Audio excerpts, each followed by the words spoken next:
Hello, Hello. hello. Hey, how are you? Oh, I'm fine. Thank you very much. Good, good. So, first of all, we're going to have a very interesting episode today, and our special guest is Dima Bondar, who is both an economist and tokenomist, and he is also an expert in stablecoins. Yeah, So, hi, Hey Dima. guys. Hey everyone. Thanks for having me. welcome, So, Dima. before we start with the main topic tonight, which is obviously stablecoins, there are two stories that I just have to mention while we're waiting for more people to join. The first one is that woman who was accidentally paid $72 million. You know the story, Gus? Yeah, they were meant to pay us something like $68 or something like this. Yeah. And Yeah, suddenly she discovered she was paid 72 million from crypto.com, I think it was. yeah. And like Amir was mentioning earlier that she tried to buy a house and, and all kinds of stuff. Yeah, that's exactly. I wanted to ask you, what would you do if you accidentally got paid this amount of money? I mean, you would probably either report it or do nothing or whatever. The last thing I would think you would do is go and buy a house like instantly with the money that's obviously not yours. Yeah, this would be the Wow. last. This especially considering like how I'm in the UK at the moment, and buying a house is a real kind of annoyance in terms of like proving your funds and this kind of stuff. So I wouldn't do that, but I probably would, with my own money, book a holiday somewhere nice and go there and relax and think about what to do. What to do with the rest? Yeah. Or, Yeah, it's funny. But yeah, or listen, yeah. we do have quite a lot of stuff to talk about today. So let's get started. Dima, what would you like to start with? I like to start to advise Gus if he can't buy a real house because this is an annoying procedure, you could just buy a house in metaverse for just 1 minute. I I would do that, but I have so many houses in the metaverse that I struggle to live in them while I'm in there. Okay. What I want to start with, I don't know, guys. Maybe we could start mm, with the questions about uh, centralized stablecoins, for example. Just to start with something, maybe my question to you guys will be why centralized stablecoins are so popular? Why they dominate stablecoin market? Why the supply is so huge, enormous? Well, it's a great question. Honestly, I think it's definitely not because their censorship is, and it's definitely not because Okay. I think it's mostly because they're convenient. And by the way, I'm not sure. Like there was this long story about USDT having funds to cover, not having funds to cover. I don't know what's the end of it. Do they have enough funds to cover all of the USDT out there? Recently, they had an audit by I don't remember the name of that audit company, but Italian audit company, some recognized audit company, and they said, yeah, they have 100% collateralization of their stablecoin, but not of all that funds are in solid cash. Some of that funds are in corporate bonds. The main part are in treasuries, U.S. treasuries. So they have mostly their assets in securities and some part in cash. But yeah, the USDT is fully backed, just like USDC also is backed by cash only partially, and another part is in securities, mostly United States treasuries. So It's basically exactly like a regular bank. Like if everyone wanted to take their USDT out, that would be a problem. Uh, um, uh, I want to say I want to talk more about USDT and Tether because I think their success, the roots of their success lies just in first mover advantage. So back in time in 2015 and 2016, they was the only stable coin in the space. So this is why they grew so so good.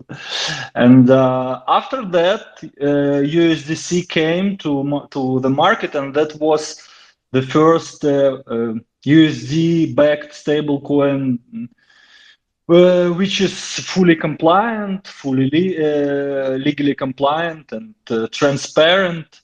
So this is why I think USDC is so successful, and it still grab the more and more share of the stablecoin market.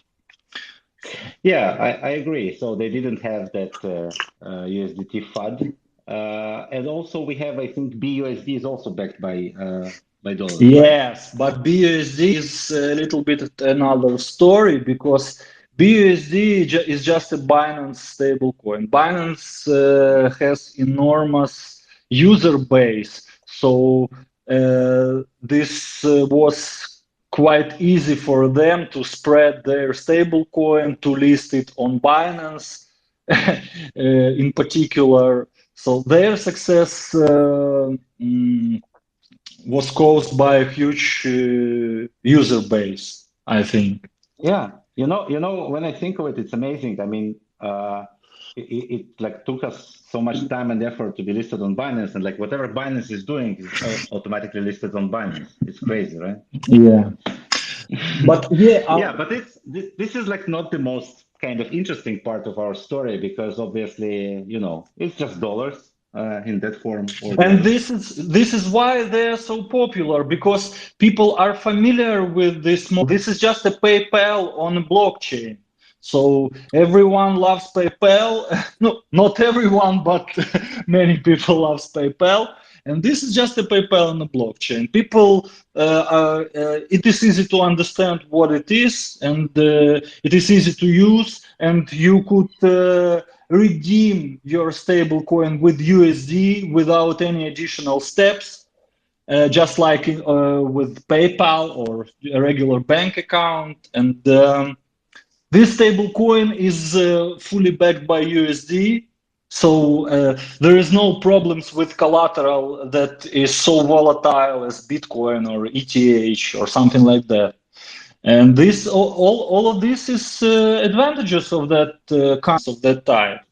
And I think the most interesting advantage of that type of stable coins is that thanks to their direct redeemability for USD, they don't need complex monetary policy to maintain their peg. They work just like gold banknotes in 19th century. So this works automatically, and that's cool, to be honest. So in this case, I think we should continue to talk about kind of more crypto. I mean, really decentralized projects.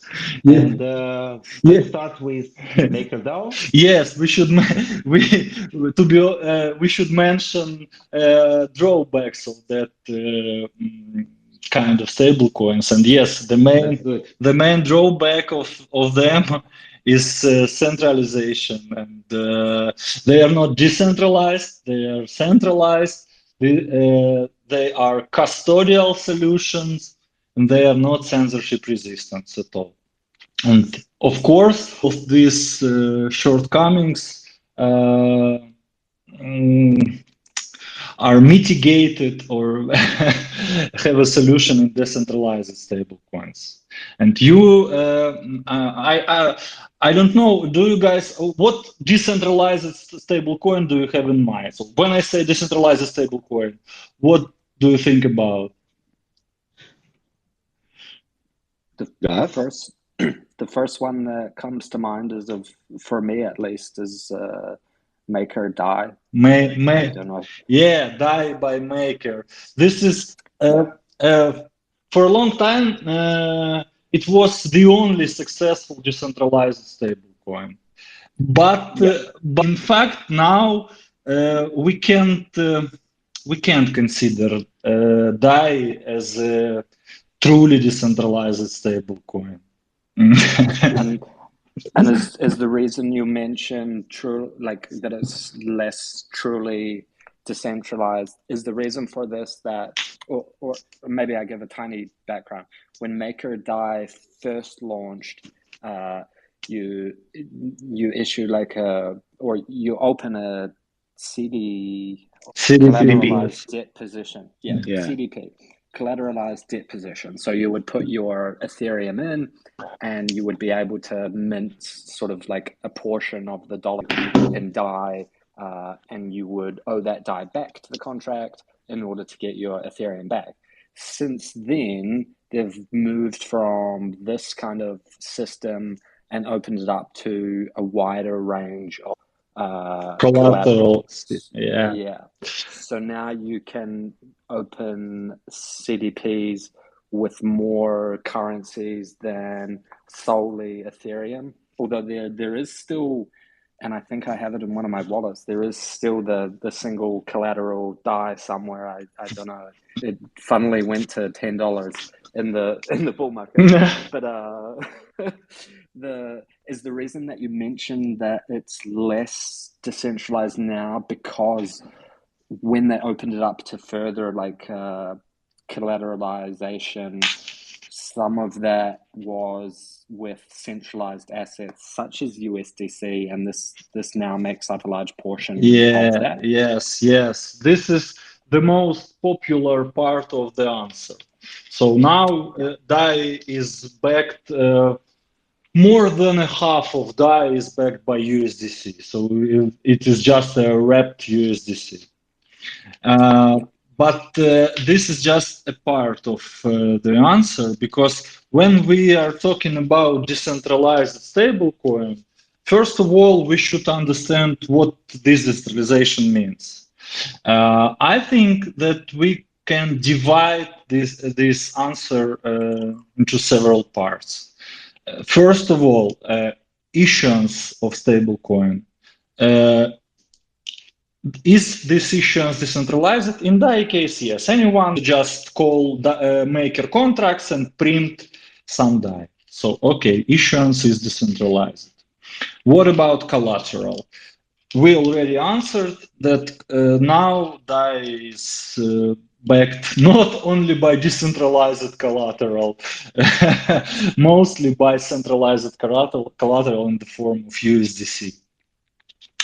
Another question is how stablecoin is governed.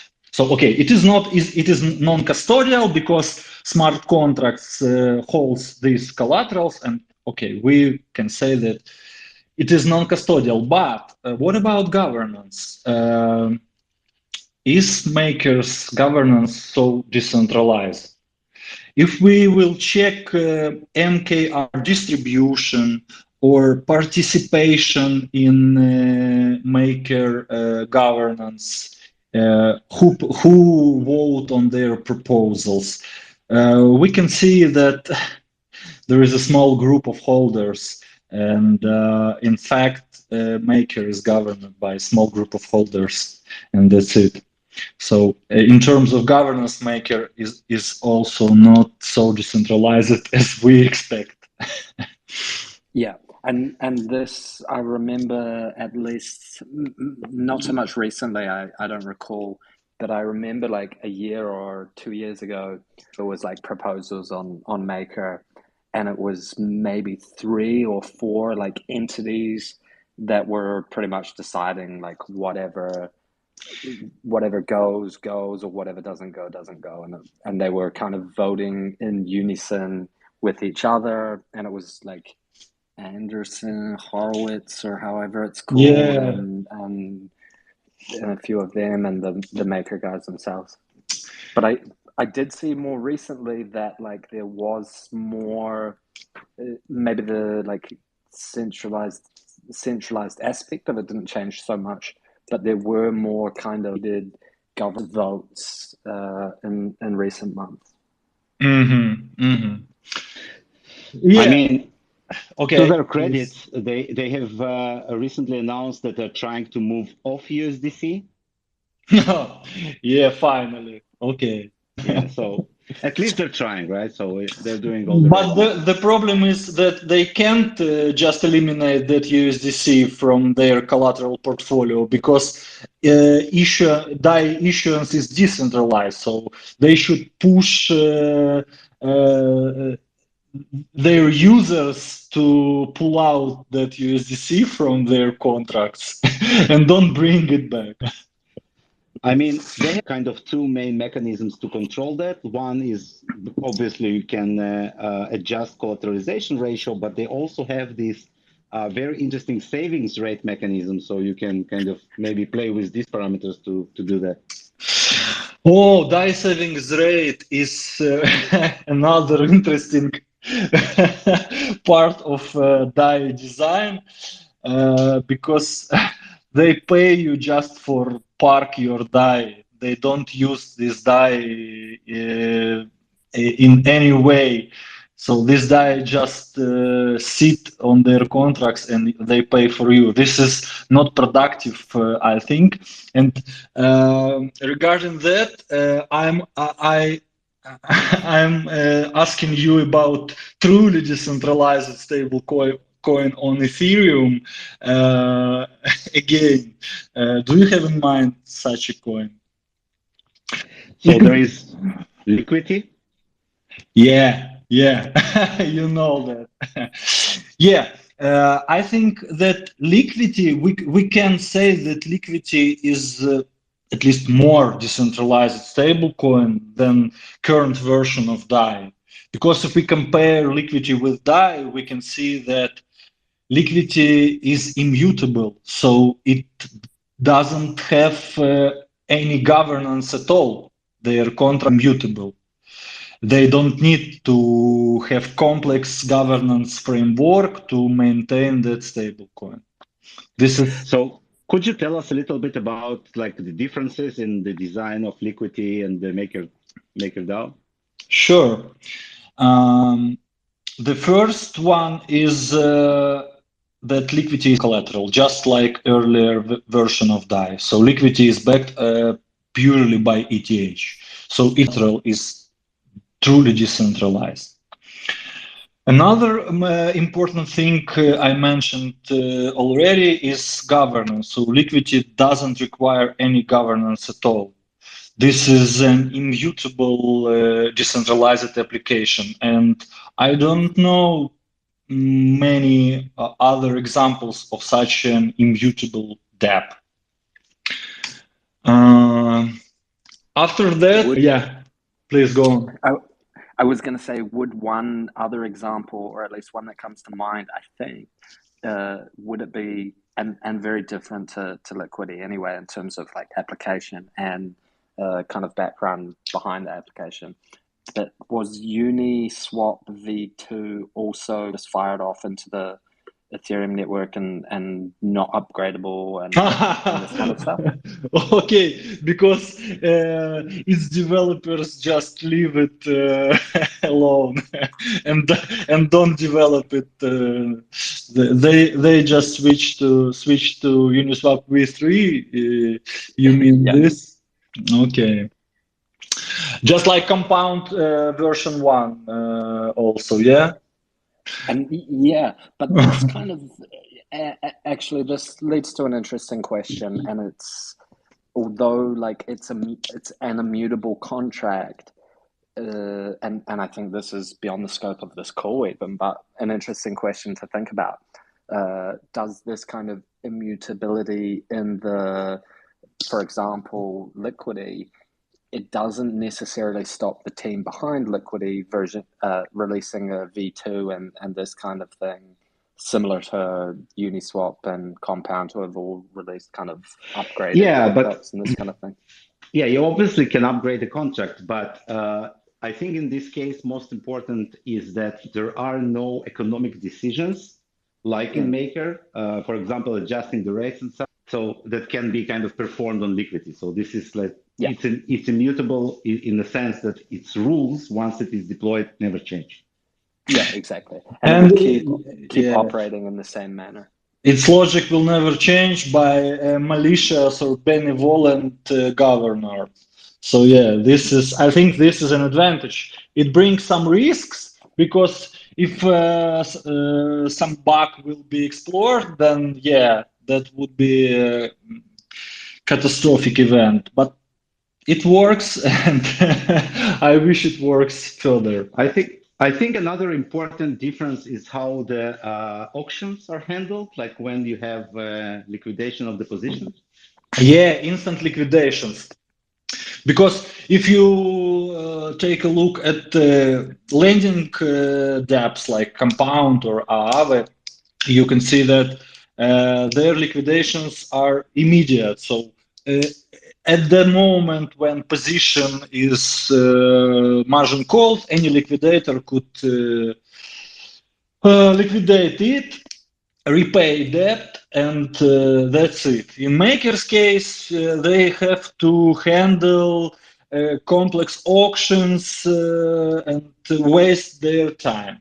In Liquidity's case, yeah, they use the same liquidation procedure as regular lending protocols. And they also invent very cool feature called stability pool. Returning to my joke about Maker DAI savings rate. So in Liquidity's case, you also can park your stable coin and receive some revenue, but your stable coin will work as a liquidation pool. Your stable coins will not just be a useless assets. So you ensure protocol, you work as a liquidator, as a collective liquidator via that stability pool, and you receive liquidation gains from that and some part of liquidity secondary token, LQTY, which is just a profit sharing token for liquidity. It sounds great. So what you would say are, some downsides of these designs, or like what's the problem with those? I think the main issue with decentralized stablecoins backed by volatile crypto assets is over collateralization. So people say, okay, this is not capital efficient. By the way, Liquidity says that you could print LUSD with just 110% collateralization ratio, and this is why Liquidity is more capital efficient than Maker. And to be honest, they lie at this point, because if the total collateral ratio of the system, of Liquidity system, will drop below 115%, just like DAI, the system will switch to recovery mode, and no one can print LUSD with collateralization ratio lesser than 150%.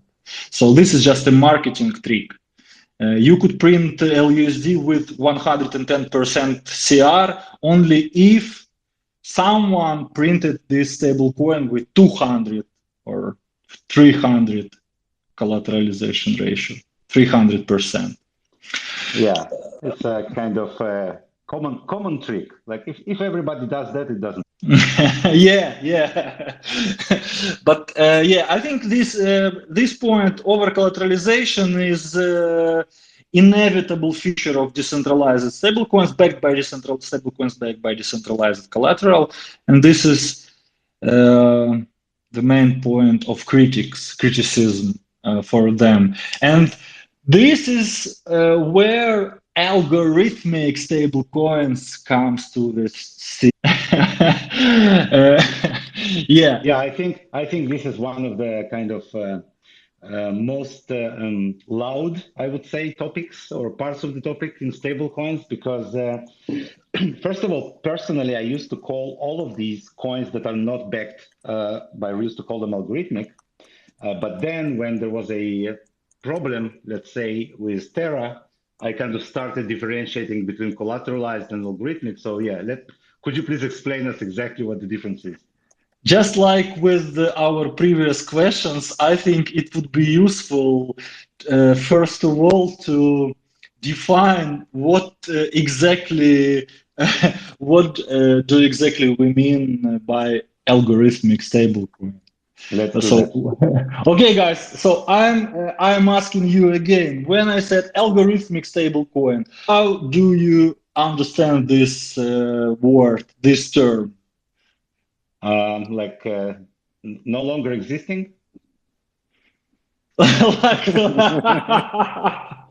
Okay, good try. But let's think about I don't know what stablecoin in existence is considered as algorithmic. I think maybe Frax or Fay and something like that. Frax I find really interesting, but I feel like it's less of an algorithmic coin and more of a collateralized stable coin because they're looking at like bumping up their collateralization to 100%, unless I'm mistaken. My answer to this question, what exactly algorithmic stablecoin is, if it means something at all, something special. My answer is that algorithmic stablecoins are coins fully or partially backed by their own token. Okay, that makes sense. If we try to apply this definition to different kinds of algorithmic stablecoin, I think it works. So, for example, let's take Terra UST. Okay, we see that it was fully backed by its native token, by Luna. Yeah. Yeah. If we take, for example, Frax, we see that Frax is partially backed by USDC and partially backed by Frax shares, again by native token of Frax application of Frax protocol. But what if we take, for example, Ample4? Yeah, this is what my butt was about. Yeah, if this algorithmic stablecoin could be fully or partially backed by its own native token, or don't back by anything, just like Ample4. By the way, do you know that Ample4 was initially called Fragments? That was a fractional reserve stablecoin called Fragments. It has quite more complex design, and after all, that guys just eliminate all this hard stuff and leave only that part that we will distribute our stablecoin just directly to all wallets holding our stablecoin. It's a really interesting like experiment. I don't know if that's the right word, but whatever. And I do remember it used to be called Fragments, and also that it was created. I don't know why, but I always remember this when I'm thinking about Ample4. it was initially like created or set up by the guy that founded Pyro Pizzas. And I've never eaten at Pyro Pizzas, and I've never like even seen one, but for some reason I always remember this little thing. But for those Okay. for those that are less like familiar with Ampleforth, they have what they call maybe a stablecoin or something like that. And the issue of the price changes on exchanges and this kind of thing, and more of the currency is issued. The price is above $1 to try and bring it back to $1. But if it's below $1, you kind of have your stablecoin disappear from your wallet, kind of thing. Is that about right? Yeah. This is about such cruel monetary policy. They just cut off every holder when they need to contract their supply, and just helicopter money they when they want to expand supply of their stablecoin. Yeah, but the problem with Ampleforth that it can't be stablecoin because they just put two token, one token, because Ampleforth is both speculative asset, speculative and stablecoin. So people are trying to speculate on Ampleforth, expecting that its supply will expand, and they push its price higher, and then its price pump it and dump it. So people use this coin as a regular speculative asset, and in this case, this token can't be stable coin. Yeah, I think, in my opinion. So I have a question. So we saw that there are like fiat-backed stable coins and collateral-backed and like algorithmic or whatever. So how would you define like the correct taxonomy of stable coins? Like how would you categorize them? It depends on your purpose, because we talked about classification of stable coins in terms of their collateralization level. So we have fully collateralized, partially collateralized, and without any backing. We could divide all stable coins into these three categories in terms of the level of their collateralization, but we can classify them in other terms. For example, what kind of collateral is this collateral fully decentralized or fully centralized or mixed, for example? We also can classify them in terms of, for example, who holds that collateral. Is that entity equals to issuer of that stablecoin, of this is a third party or smart contract, for example. We could classify them in by their anchor. So what peg do they use? For example, stablecoin pegged to US dollar, or to a currency basket, or to a basket of currencies and commodities, or to SDR, for example, special drawing rights issued by IMF. So we could imagine many classifications. Which kind of brings the question: do we really need so many different stablecoins? This is an interesting question. I think about it for a long time. Is it a room for one, or this is just a competition, or some stable coins could be such a kind of complementary goods? I think that if we take a look at the current state, okay, we see that the most of stablecoin supply is presented by centralized stablecoin, but this is not the only stablecoin. We have at least USDT and USDC, and if we look at them, we see that there are some differences between them. So someone prefer to use a dollar-backed stablecoin with less regulation. Someone prefer another one with more regulation, for example.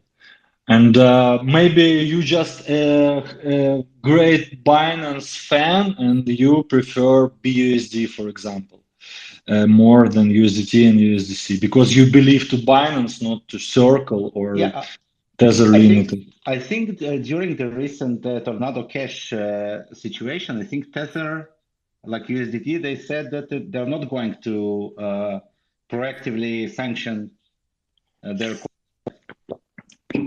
Yeah, for example, USDC already banned some accounts, but Tether Limited said that will not ban any account connected with Tornado Cash until law enforcement come to us and say, please ban this account.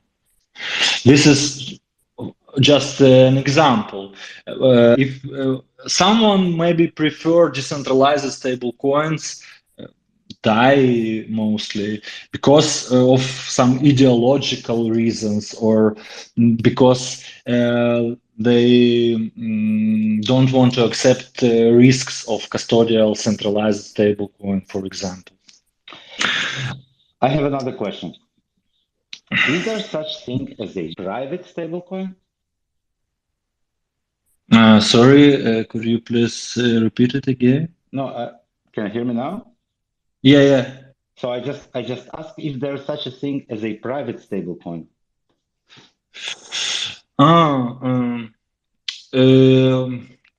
Do you mean like privacy coins but stable? Yep.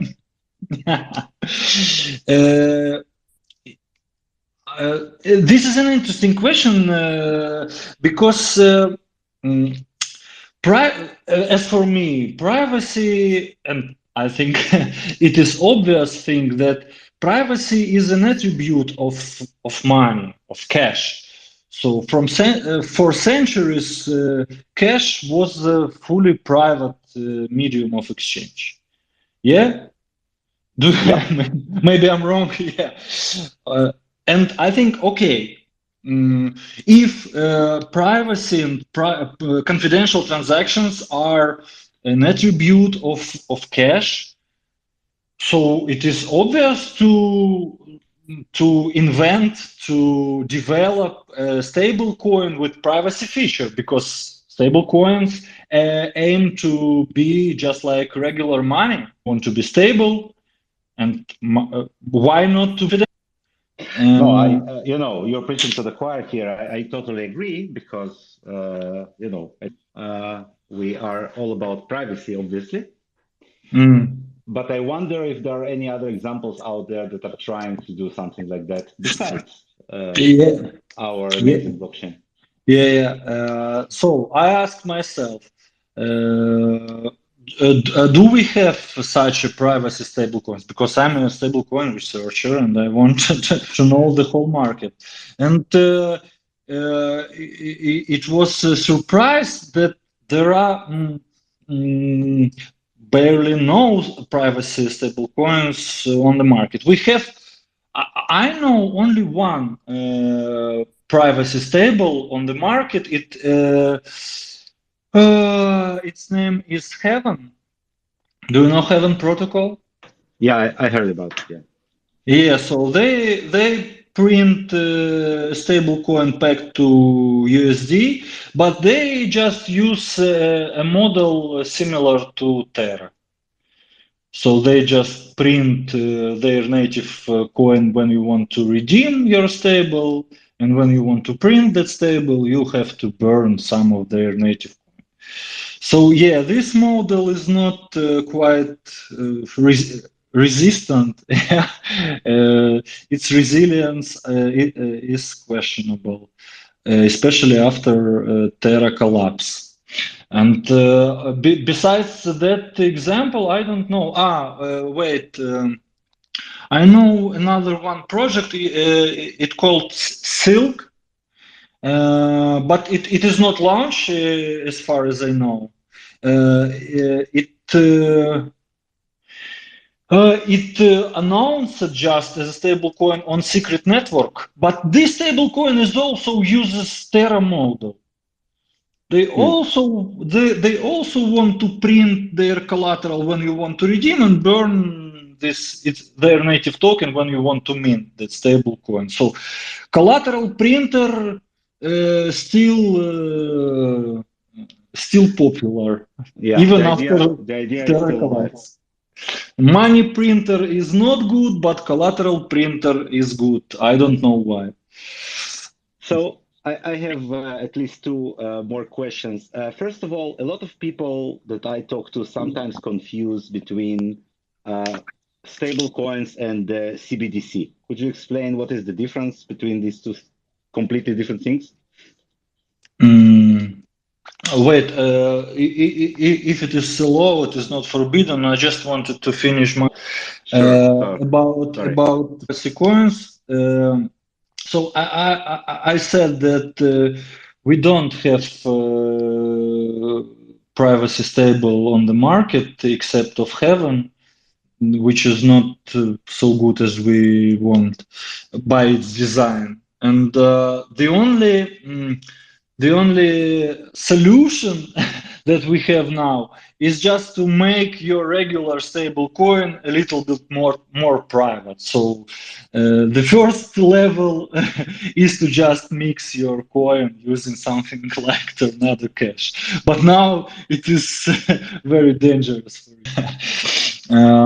Another way is to bridge your stable coin to L2 or L1 chain that gives you more privacy. Some ZK L2 chain, or I don't know, secret network or something like that, at Stack or secret network.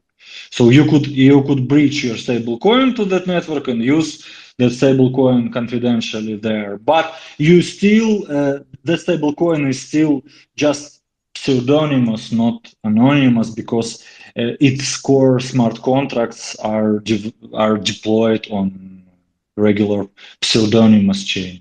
So yeah, that's it regarding your previous question. And talking about CBDCs. Sorry, why? Could you please repeat? Why are you interested in this topic? So a lot of people, some people that I talk to sometimes kind of say, wait a minute, like if you have USDT, right? And it's basically the same dollars only in digital form. And CBDC is also kind of digital dollars. Like, what's the difference? I think that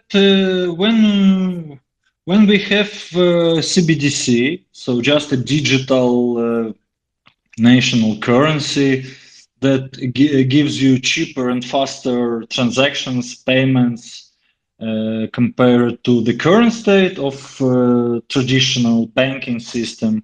In this case, CBDC will definitely grab some part of stablecoin market. So people who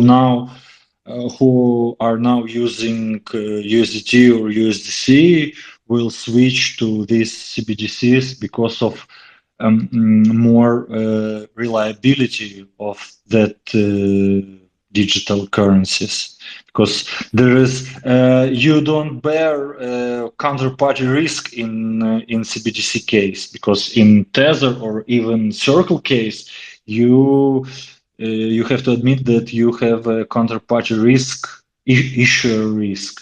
In terms in CBDC case, your counterparty is central bank, and it will not bankrupt in any case. Yeah. So yeah, I think is potential of CBDC to compete with stablecoins, but I think returning to the previous questions, to stablecoin use cases, if we look at the most popular stablecoin use case. What do you think the most popular use case of stablecoins, Flight, guys? flight to safety, basically reduce your volatility to the minimum. I think that the most popular case of stablecoins is trading. So Yeah, you, but you can trade with Ethereum, but the problem is that Ethereum price is volatile or like more volatile. yeah, this is what I'm talking about. So you need some currency to trade against it, and this is why Tether was so popular initially, because that was US dollar on a blockchain, and everyone started to trade cryptocurrencies against that USD. Uh, Another use case of stablecoins beyond trading is DeFi. So lending and borrowing and all that stuff.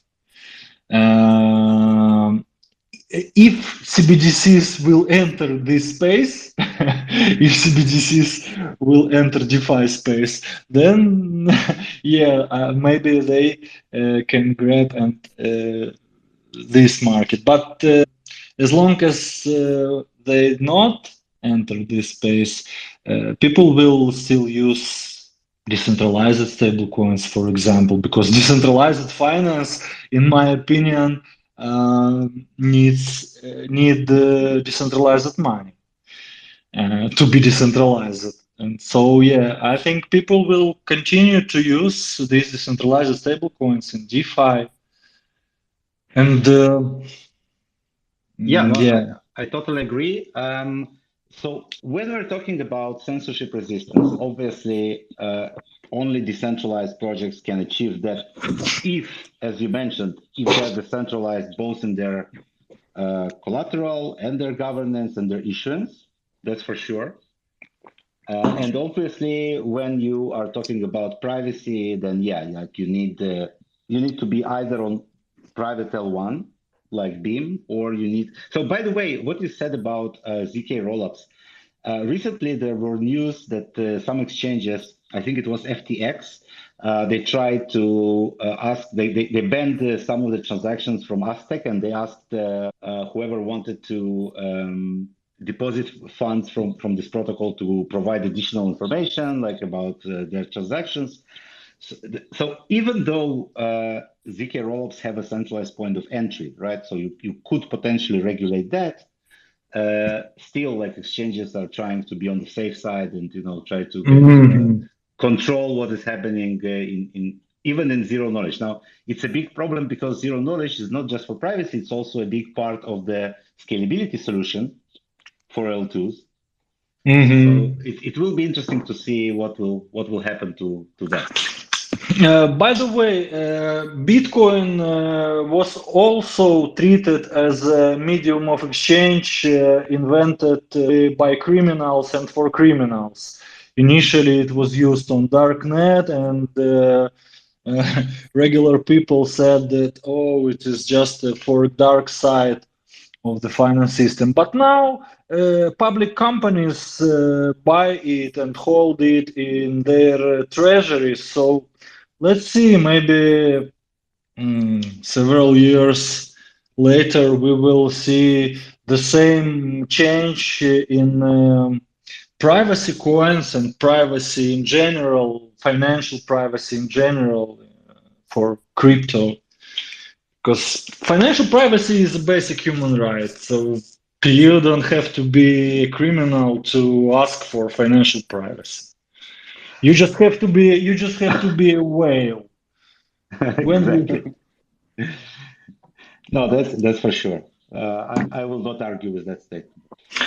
And another one important thing, I think this is the most futuristic part of your question about CBDCs versus stablecoins, is that I believe that demand for decentralized stablecoin that is not controlled by any single entity exists not only on individual and corporate level. It exists even on government, state level. Yeah, because if the whole world holds USD, the whole world is is bearing a risk of an issuer of Fed Reserve, and the whole world could be just in trouble because of Fed Reserve solutions. And Fed Reserve doesn't care about the whole world. It cares only about US corporations. And that's it. Absolutely. I totally agree with that. And this is why I believe that eventually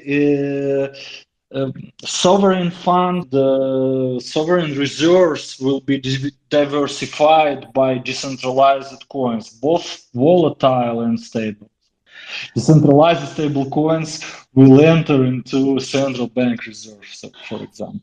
Yeah, so it's a question of scale, right? It's a question of amount of money that you have in the system, and once this amount starts to be meaningful enough, then you can actually use it as a meaningful kind of diversification strategy or hedging strategy.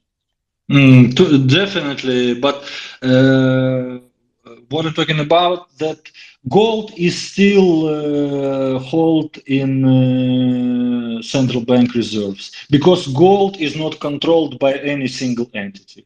You can't print gold, just like with Bitcoin. But Bitcoin is digital gold, yes, but Bitcoin, and this is why Bitcoin is really cool, and it is a next step of monetary evolution. But the next step is to have Bitcoin with more predictable price, and this is where decentralized stablecoins step in. And this is why I think that decentralized stablecoins could be part of corporate reserves and sovereign funds. I agree. So thank you very much for all that. We're reaching our 1 hour mark. If anyone has any questions, I think now is a good time to ask them. And yeah, thank you very much, Dima. I think it was a great exploration into stablecoins, very clear. Thank you, guys. I hope so. Amazing Absolutely. stuff. Thank you, Dima. If no one from the audience has a question, I have a question, but I fear that my question's answer may be too long. But I fire it out anyway, and maybe we don't need to answer it on the space, and it's something to take home. And I will go, and took it as my homework. Yeah. We will invite you back next week to give the answer. My question kind of relates to what you just mentioned about like faith in the Federal Reserve with the US dollar either backed or US dollar pegged stable coins and this kind of thing.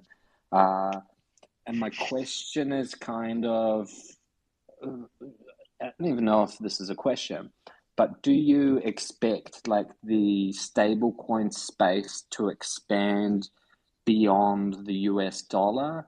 And I guess the further question is, do you expect an on-chain decentralized kind of version of the Forex market to kind of take place on-chain and throughout crypto? And the reason that I ask this is that for those later, the Forex market is, at least to my understanding, one of the like highest volume of trade kind of financial markets in the world, and does trillions of dollars traded, that kind of stuff.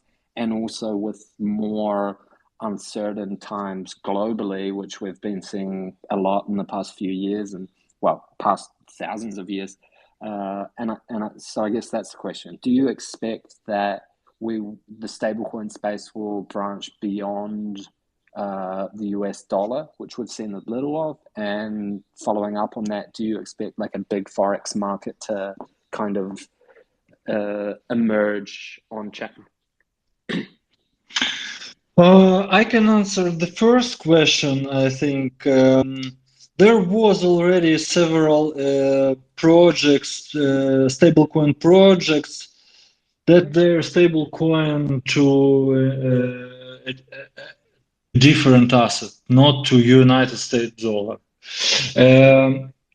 In this case, we again back to the stablecoin use case question. So, if you want a coin to trade against cryptocurrencies, you want to use a measure of value and medium of exchange that is globally accepted and is globally known. So now USD is a global currency, it's a world currency. So everyone accounts in this currency, everyone pays in this currency international. So you need a stable coin back to USD. This is not a bad solution. This is just what you need. If you want, for example, store of value, and you understand that the United States dollar is not the best store of value in the world, and every trader knows it, and in times of market turmoil, everyone just fly to gold, because gold is a and hedge in that case. So then you need a stable coin pegged to gold, and you just hold it because you need some sort of value independent of any, for example, and so on. So yeah, I think that it depends on your use case, on your needs. Absolutely. And I think like as crypto grows and the amount of users and the amount of funds that are within the system grow, then these kind of, whether it's gold, stable coins, or whatever it is, these kind of products will grow and create more kind of usage and users with them. Yeah. Regarding your second question, I'm not a trader, and I can't answer it meaningfully, but profit drives all the things. If corporations will see that it gives them more profits, they will do it, and only in this case. Yeah, exactly. Especially like throwing back to the earlier conversation about CBDCs and this kind of stuff. If there's profit for banks, whether it's central banks or like commercial banks or governments Yeah, or whatever, they they are will. not ideological guys. They will not use Bitcoin just because it is decentralized and because it is the digital gold. They will use it only if it promises more profits for them. Absolutely. Wicked. We will wrap up there. And once again, thank you, Dima, for joining us and sharing your insights as to the stablecoin space and all that it entails, which is a huge kind of topic to discuss. Yeah, huge topic, and we didn't even touch many questions, many interesting part of that big topic. So yeah, thank you guys. It was my pleasure to join you. Thanks a lot. Thank you so much. Yeah, have a great evening, day, or whatever you're having, and we'll see you next week. Same time, Absolutely. same place. See you next week. Thank you for joining us. Cheers. Bye-bye.